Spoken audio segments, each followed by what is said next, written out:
Hello everyone, welcome back to my YouTube channel. And आज हम solve करने वाले हैं चैप्टर 4 डाटा हैंडलिंग। एंड इसमें हम देखेंगे सारे के सारे पोल स्टार के इंपॉर्टेंट एमसीक्यूज इस चैप्टर के। एंड इससे पहले जितने भी चैप्टर हैं, चैप्टर 3, 2, 1, हम ऑलरेडी डिस्कशन कर चुके हैं। डिस्क्रिप्शन बॉक्स में उसका लिंक भी दिया है, आप वहाँ से भी जाके देख सकते हो। एंड मैंने इसकी एक सेपरेट प्लेलिस्ट भी बनाई है जिसमें से आपको लाइन वाइज मिल जाएगा सारा कुछ। एंड इसके बाद मैथ के बाद हम स्टार्ट करेंगे साइंस एंड अदर सब्जेक्ट के सारे पोल स्टार। सो चैनल को लाइक एंड सब्सक्राइब कर लेना, क्योंकि आने वाली वीडियो में हम सारे के सारे इंपॉर्टेंट क्वेश्चन देखेंगे जो भी आपके बोर्ड ऑफ एग्जाम के पॉइंट ऑफ व्यू से इंपॉर्टेंट है।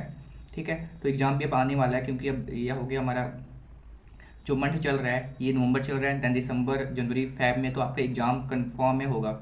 ठीक है, तो 2025 के लिए बहुत ही स्पेशल वीडियो होगी। एंड आने वाले और दिनों में हम क्या करेंगे, जितने भी शांति गैस पेपर भी आएंगे उसके भी सारे के सारे इंपॉर्टेंट क्वेश्चन डिस्कशन करते चलेंगे।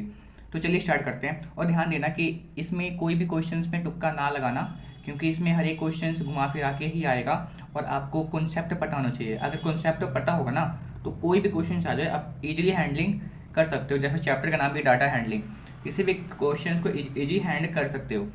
तो ठीक है, चलिए स्टार्ट करते हैं बिना टाइम वेस्ट किए। फर्स्ट क्वेश्चन क्या है, the upper limit of 20 and 30। तो इसमें अपर लिमिट क्या होता है, जो फर्स्ट वैल्यू दी है ना इसको कहते हैं लोअर लिमिट, एंड जो सेकंड वैल्यू दी है इसको कहते हैं अपर लिमिट। तो अपर लिमिट क्या हो जाएगा, 30 हो जाएगा। अगर लोअर लिमिट बोला होता तो क्या होता, 20 होता। तो इसमें ऑप्शन क्या आ जाएगा, इसमें आ जाएगा 30 है अपर लिमिट, तो ऑप्शन क्या आ जाएगा, सी। ऑप्शन सी क्या आ जाएगा, करेक्ट आ जाएगा। इसमें क्या आ जाएगा, ऑप्शन नंबर सी। इसके बाद क्या बोला है, class size, the class size of 60 and 20। तो क्या करना है ना, इसमें हाईएस्ट वैल्यू में से लोवेस्ट वैल्यू को माइनस कर देना, तो क्या आ जाएगा क्लास साइज।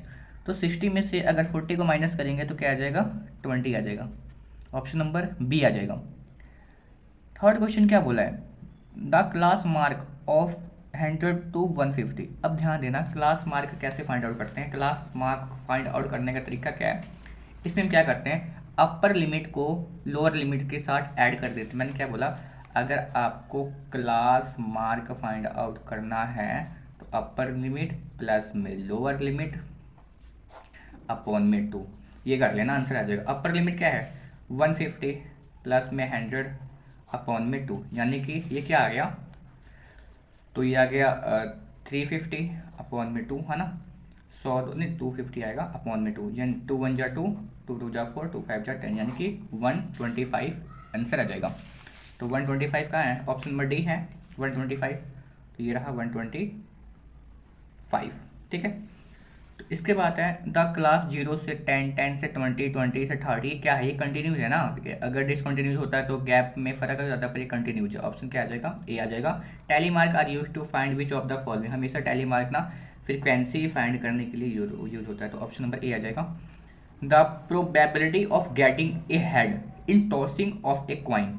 अगर कोई क्वाइन है, क्वाइन में क्या होता है, देखो क्वाइन में होता क्या है, क्वाइन में या तो फिर या तो हेड होगा, या तो हेड होगा या तो टेल होगा।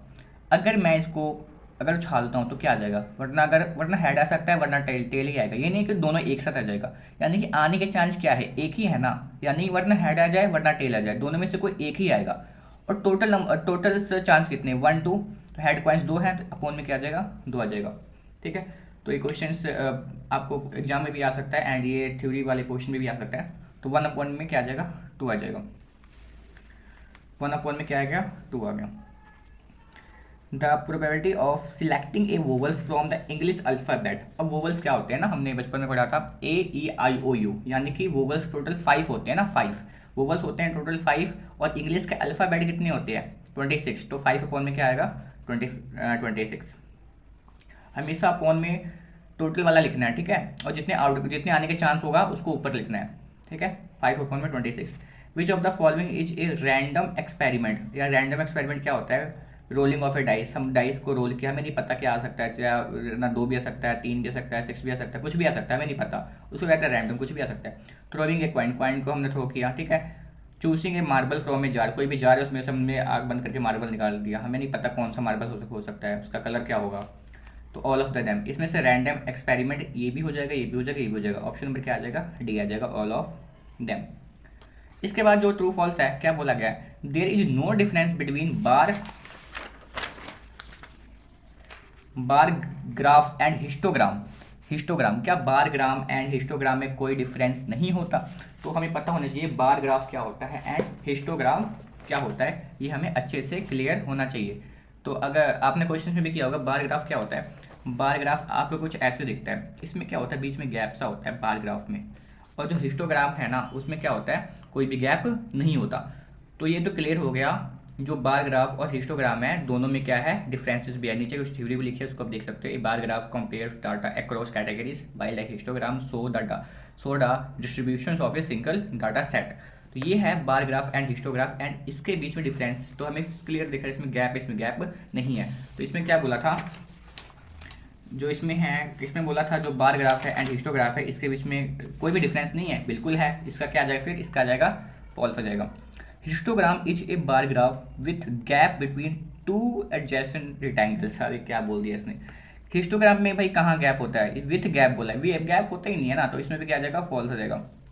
इन a histogram the height of rectangles is meaningless. कैसे मीनिंगलेस हो जाएगा, उसका कोई ना कोई तो मीनिंग होगा ही ना, इसका भी क्या आ जाएगा फॉल्स हो जाएगा। Raw data is originally collecting by agency for the first times for specific word, ये क्या हो जाएगा इसका ट्रू आ जाएगा। और हमें पता है सर्कल का जो टोटल एंगल होता है वो 360 होता है, इसका भी क्या आ जाएगा ट्रू आ जाएगा। ठीक है, अगर एक बताऊँ, अगर मान लो आपको ट्रू फॉल्स बिल्कुल नहीं आता ना, अगर मान लो बिल्कुल किसी बच्चे को आता ही नहीं है तो क्या करना, वरना समय ट्रू लगा देना वरना समय फॉल्स लगा देना, है ना। इसमें क्या होगा, उसमें से कुछ ना कुछ तो ट्रू होगा, नहीं होगा कुछ ना कुछ फॉल्स होगा, यानी कि आपको 2-3 नंबर तो मिल ही जाएंगे। अगर ऐसे तुक्के मारोगे फिर तो अगर मान लो किसी में ट्रू लगा दिया, किसी में फॉल्स लगा दिया, किसी में ट्रू लगाया, किसी में फॉल्स लगाया, ऐसे क्या होगा ना जो नंबर आने वाले होंगे वो भी नहीं आएगा। वरना मैं तो ऐसे मैं ऐसे नहीं करता था, मैं तो पढ़ के जाता था ना, वरना मैं मतलब मैम हमें एडवाइस देती थी अगर करना है तो सब में ट्रू लगा दो वरना सब में फॉल्स लगाओ, इससे क्या होगा कुछ ना कुछ आपको मार्क्स मिल जाएंगे। सेम MCQ के लिए भी है, वरना सब में बी लगा दो वरना सब में CC लगा दो। तुक्के नहीं मारना, मैं तो वैसे बता रहा हूँ, वैसे तुक्के नहीं मारना, पोलिस्टार के सारे MCQ करके जाओ, इससे बाहर तो आएगा नहीं। और सबसे 30 मार्क्स के आएंगे यहीं से, 30 नंबर का यहीं से बनना है क्वेश्चन, इसको तो छोड़ना मत। फिल इन द ब्लैंक्स क्या है, the probability of getting an even number in throwing A dice. अच्छा, इवन नंबर क्या होता है, डाइस क्या होता है, आपने लॉकडाउन में क्या लूडो सिक्का बहुत खेला होगा ना, लूडो। इवन नंबर 2 हो गया, 4 हो गया, 6 हो गया, है ना, 1 2 3 4 5 एंड 6, डाइस में 6 नंबर होते हैं। इवन नंबर 2 4 6 हो गया एंड टोटल कितने हैं 6 नंबर है, अपॉन में 6 आ जाएगा, यानी कि इवन नंबर 3 है अपॉन में 6, 3 1 जा 3, 3 2 जा कितना हो गया 6, यानी कि इसका आंसर क्या आ जाएगा 1 अपॉन में 2 आ जाएगा। ठीक है, इसके बाद क्या बोला है ना, जो क्वेश्चन नंबर 2 है, the probability of getting A red ball from A bag containing 10 blue ball. अच्छा, क्या प्रोबेबिलिटी है red ball getting a red ball, अगर बैग में भाई ब्लू बॉल है तो रेड बॉल की प्रोबेबिलिटी क्या हो जाएगी, 0 हो जाएगी ना। ठीक है, तो फिर इसने बैग में ब्लू बॉल है तो रेड बॉल तो होगा ही नहीं, तो उसका क्या आ जाएगा 0 आ जाएगा। In a histogram, if all the intervals are of same size, then the area of each bar graph is equal to, इसका क्या आ जाएगा क्लास साइज मल्टीप्लाई फ्रीक्वेंसी। ठीक है, ये इसको लॉन कर लेना।